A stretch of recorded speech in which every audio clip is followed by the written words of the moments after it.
O diabético ele precisa ter uma atenção especial, não só com os olhos, né, com o corpo inteiro, mas em especial falando dos olhos, é muito importante o diabético no começo do seu diagnóstico fazer uma avaliação oftalmológica para conhecer a sua retina, o fundo do olho, que é o alvo principal do diabetes. Então, nesse primeiro momento, avaliar se já tem alguma alteração, né, no fundo do olho que precisa já ser tratada e principalmente monitorar a questão do grau, porque a gente sabe que no começo, né, do diabetes,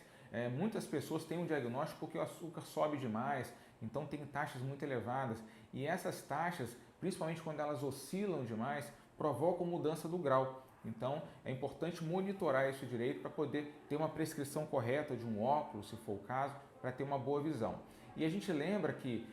o paciente com diabetes, que tem um diagnóstico de diabetes, ele tem um perfil que é muito parecido na maioria dos casos. O perfil é, primeiro, né, uma inquietação que a pessoa tem, aquela insegurança, aquele medo pelo diagnóstico de diabetes. As taxas às vezes estão altas e depois de um tempo ele vê que ele consegue tratar, que ele consegue ter um ritmo de vida praticamente normal, sem muitas limitações, porque ele toma medicação corretamente, porque ele faz as atividades, né, de acordo com o que deve ser feito, a alimentação melhora, a sua qualidade de vida torna-se outra. Então ele vai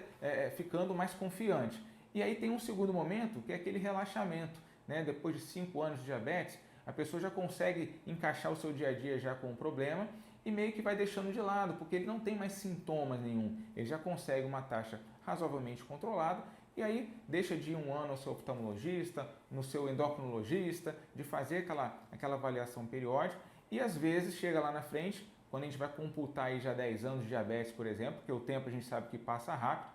e aí deixou de detectar alterações lá naquele começo, naquele meio do caminho, né? E aí já aparece com retinopatia diabética, às vezes com alterações que em alguns casos podem ser irreversíveis, então é importante ter esse cuidado. Então, qual é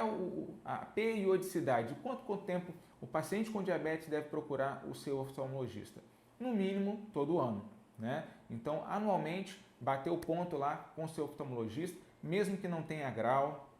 mesmo que não tenha alteração do fundo do olho, é importante estar sempre acompanhando e em alguns casos, quando começam a surgir algumas alterações, esse intervalo vai diminuindo para cada 6 meses, às vezes 3 meses, então vai depender de cada caso, mas a rigor, pelo menos anualmente, vamos botar assim, é um compromisso que o paciente tem que ter com o seu oftalmologista a partir desse diagnóstico de diabetes para poder realmente ter uma vida longa, uma vida saudável, com boa qualidade.